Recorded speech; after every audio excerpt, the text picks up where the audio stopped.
Hello and welcome to the Cutting Board Post. My name is Andrew and I am the Wicked Wookie. And today we have Micheal Wimmer and Parrot. We're all going to share some information with you today. First one we have is a story that I found about a dad's hobby, his ham radio hobby. His young daughter got a hold of it and actually ended up talking to the space station uh, up above us here. Just kind of a cool little shout out to some of our hobbies. This next one is coming to us from Dodge, Daimler Chrysler, talking about the new electric-powered Dodge Challenger Charger. Apparently, by 2024, Dodge is going to completely move away from gas engines, or try to as much as possible, which means they're going to be switching over to more electric vehicles, which is kind of a cool idea. We already talked about that. We already talked about that one. All right. And this one is actually cool. This comes from us from Aston Martin. Apparently, they have gotten together with the creators of Pokemon and are going to be building and coming out with a special edition Mini Cooper that is inspired by, it's an electric car inspired by Pikachu. Kind of a weird idea. Not quite sure how I feel about it.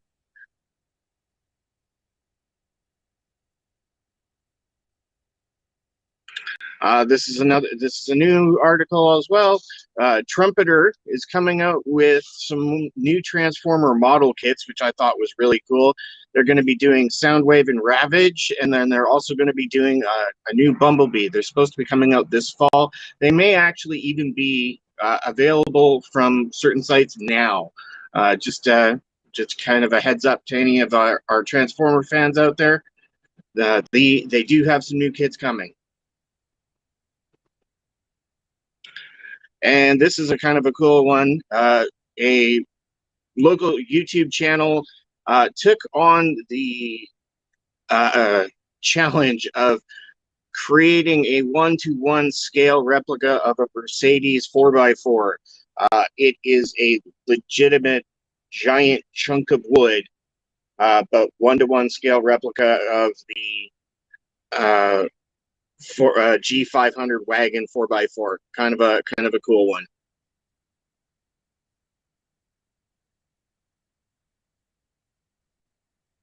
And this last article is about Lamborghini and Lego have collaborated on a 1-to-1 scale replica of one of their cars. This one's kind of cool because it is, as I said, 1-to-1 scale replica, coming in with over 4 million parts and almost 5,600 hours in build time. So kind of a massive project. Definitely something cool. I'd love to get a chance to get a look at it. I don't know if it's on display anywhere, but definitely a cool project.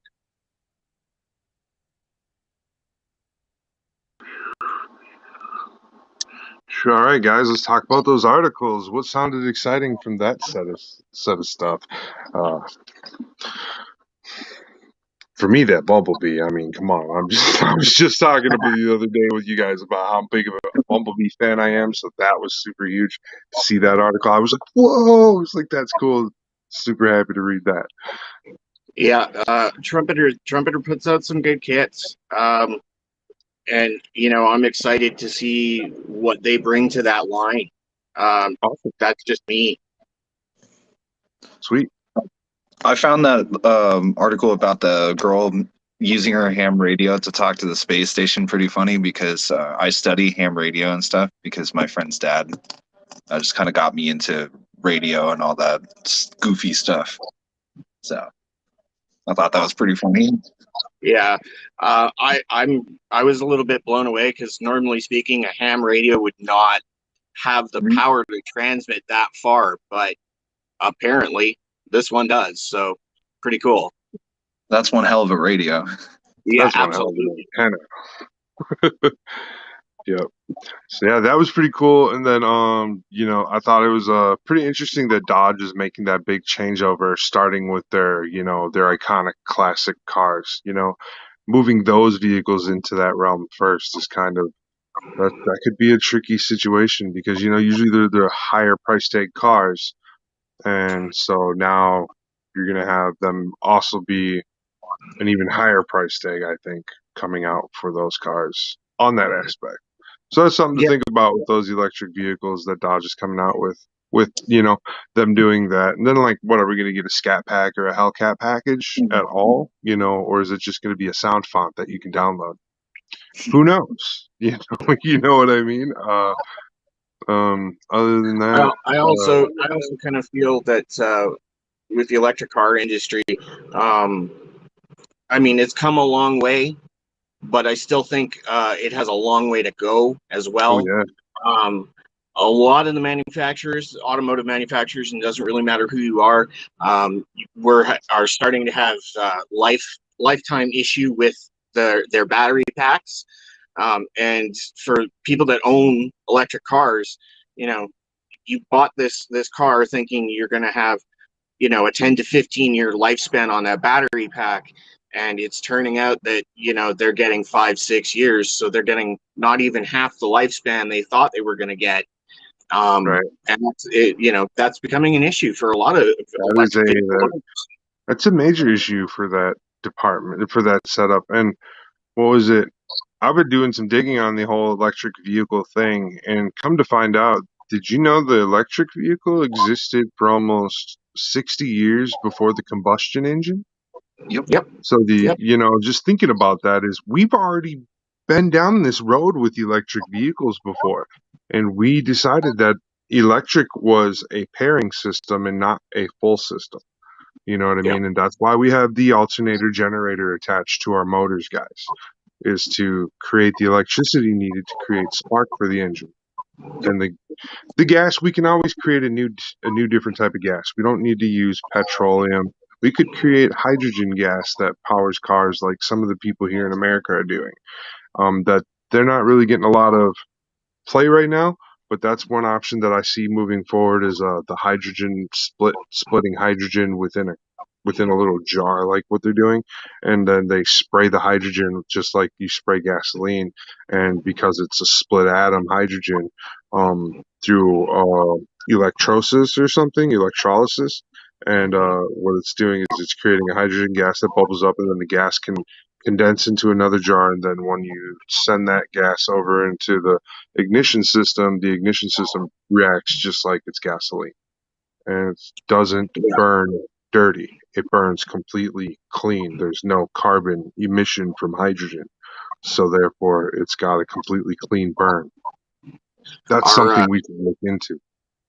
in my local area, our transit system actually just recently purchased 100 new buses for local transit in high density areas that are hydrogen powered.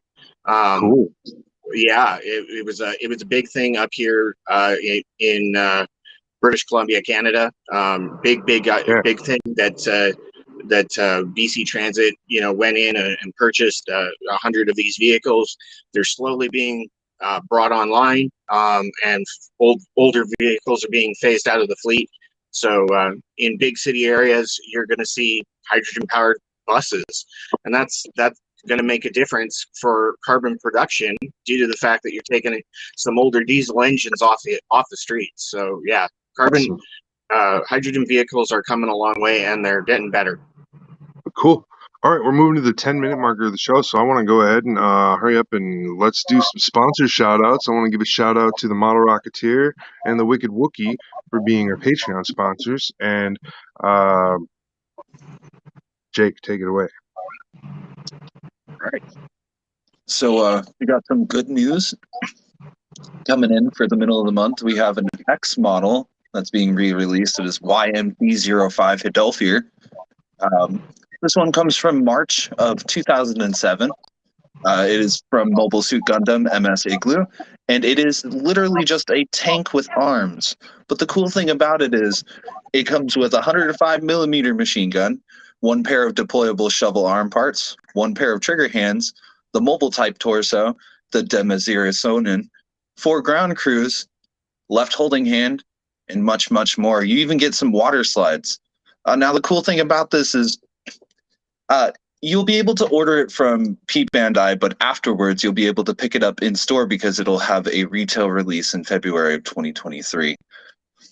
So that's the cool thing about it. And some fun facts about this kit is it's one of the only model kits in the 1144th line that doesn't use HG in its name.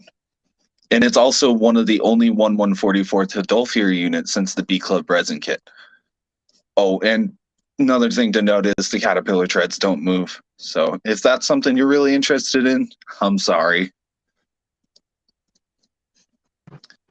In other news, the only other news I've found is that there's going to be an All Japan Model and Hobby show in October 1st and 2nd of this year, and that's going to be held at the Tokyo Big Sight Halls. And pre-order admission tickets are for 1,000 yen. General admission is 1,200 same day. Admission will be free for children accompanied by a parent, and for junior high students and younger, you must provide your student ID. So Bandai Spirits will be revealing new products here, and the Gunpla event in this will be huge. So I hope you guys stay tuned for us and where I'm getting my news source to keep getting cool information about Bandai products. So Awesome. And that is our buddy Jake, the Desert Rose. And Jake's new segment here at the show is going to be, I'm going to go ahead and load this up real quick, just so everybody can see it. Jake's segment while he's here. We're going to call it the Desert Signal Transmission. And basically, Jake's going to just tune in with us on the Cutting Board Post from now on, and he's going to bring us cool segments about kits that are coming in through the fold that people have questions about, and if those kits are real or if they're fake, or what's going on with that kit, or when's the recycle for a kit, or when are we going to see this kit come back around, or what's the next perfect grade, what's the next Furka. Jake's going to be our guy to help us get through those sections on that. So that's what's super awesome about having Jake here. And now we're going to talk about our sponsors over at Clarksville Hobby Depot. Clarksville Hobby Depot is a RC and model car shop that has just started to do Gunpla sales. And with that, we got a hold of them and just really drove it home that we really want to help them and promote them and push them forward. So over here at Websy Official, we're super happy that Clarksville Hobby Depot came back through on that end and became Patreon supporter, and that's where we're at moving forward, and more business is coming through that channel, and things are definitely on the uplook, and we're super excited to be promoting for Clarksville Hobby Depot LLC in Clarksville, Tennessee. If you guys do get a chance to get over there, we will eventually we have in our description at the very bottom Clarksville Hobby Depot, and then anybody who is involved with WebC Productions will be linked and available links to their Instagram, Facebook, YouTube accounts. Anything we have access to, we will make sure that you can find each one of us individually and as teams. So that's kind of how our promos are going for now. Now we're going to move into the final segment of the show, and then we'll have one last talk. And the segment that we're doing is, I gotta find it. All right, everybody, I want to talk to you guys about the Minnesota Scale Model Train Museum in St. Paul, Minnesota. This is one of the coolest places in Minnesota. It has the largest physical train room that you can go in and look at things. And when I'm talking about like large physical train room, I'm talking about Minnesota style large physical train room. That's right. We even have an O-scale model train room of Minneapolis, Minnesota, and the old grain belt signs and all those cool things and all our walls that line our roads that are cool. And even seasonal, they have different seasonal events and everything that they do at this museum that really make it a place to visit more than once a year. And every season that they do it, they do add things. And then this year they're having the fall hobby show sale and at the Minnesota State Fairgrounds because it's such a big event. So those guys are going to be hosting it there Saturday, September 17th, 2022. I'm going to try and be there. I don't know about you guys. For more information, go ahead. Twin City Model Railroad Museum. They have a Facebook page. Go ahead and get a hold of them. And then there's their address right there below so you can pause it and screenshot. All right.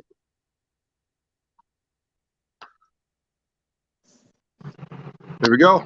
And that's the little article I got today. Those guys are pretty awesome. I'm super excited about that train show. And the reason why is because I can get constant ideas for dioramas and stuff, and I can also get ideas for my father-in-law because he has a train room of his own. So it's really cool. I get to use his train room for photo shoots and stuff once in a while. And that's really awesome to be able to, use the train room for photo shoots, especially because his train room almost perfect scale to 144 Gundams. So a big portion of the kits that I build are 144 with real grade and high grade being my main set of kits I build. So that's a pretty good crossover for me, and I get some really cool imagery and stuff like that. I got some pictures of one of my Gundam Astrays that I did walking around by a water tower and stuff. It makes it look really cool, like all that type of diorama stuff. So on September 17th, 2022 in St. Paul, Minnesota at the fairgrounds, you'll definitely see me representing Kit Bash Gundam and Web C Official at the train show. Yeah, that's definitely an awesome place. I've never been myself, but up here where I'm at in my local area, we have a place called Miniature World, and it is, like you said, it's a year-round giant diorama model place. They switch out different they switch out different themes throughout their little museum area. And it's just really, really cool. It's a good way to go and spend an afternoon with the family. Easily burn up a couple of hours looking at all the different stuff and just checking it out. Damn right. Yep. I agree with that. And yeah, I mean, when I was a little kid, my grandpa used to take me to events like that, and that was just like one of those crazy things that like I think it'd be real fun for my kids to go see those things, especially like Littles. Littles would just go crazy over that because she's such an artist already. If she would see those things, she would just be like, wow, and I already started like buying her diorama building kits. Like she has that type of stuff already. Like, but I buy her like bedroom ones for like dollhouses and stuff, but it's just like a single bedroom unit or a single room unit. And it's just like all the raw materials to build everything. And then they have the instructions on how to build it. So it's a really cool dollhouse type thing. And those can go in coessence with like when you get into big trains and stuff like that, because, while the train scale that I'm at is like N scale, I believe. Well, which is kind of small, but they have big scales like H and O are bigger, and then they do get up to like like they have some trains that like are like this wide and stuff, Yeah. so they can get wide. I'm just excited to go see what's there. Might not spend a lot of money or might not spend any money besides just going and entering a raffle or two, but it seems like it's a place to be for somebody like me. And Yeah, it's great to like I said, I love taking my kids into places like Miniature World because it sparks their imagination, and it brings them into this model building hobby, and it doesn't matter what they're doing. It's a constructive hobby. It's something good for them, and it sparks the imagination, and I love seeing my kids light up with that idea of, oh, I could do something like this. And that's just, as a parent, that's just the biggest payoff. Right, exactly. So yeah, I think we're gonna head this show off with an advertisement, and we're gonna get the heck out of here. So thank you guys for stopping by and watching this week's edition of the Cutting Board Post, and we'll see you again next week. Okay, you want to hit us with a sponsor announcement? Absolutely. Thanks for joining us, everybody. we can only do this with the help of our friends, our affiliates, and partners that do this. So we're gonna give a quick shout out to a few of those. Hobby Nut Models, the Horde with Derek Ho, Clarksville Hobby Depot, because we have a guy that has a hobby outlet also. But of course, everybody knows the Mecha Warehouse and the Mega Parts guy being those big online sponsors, and of course the world-renowned GSN, the Gundam Shoppers Network. Really appreciate you guys, encouraging us, being our friends, and kind of like lighting the way as we follow up. We really appreciate the encouragement. If you guys subscribe, share their content, check them out, see what they're doing. They're doing a great thing. So all we can do is try to work alongside these people and keep making the community great.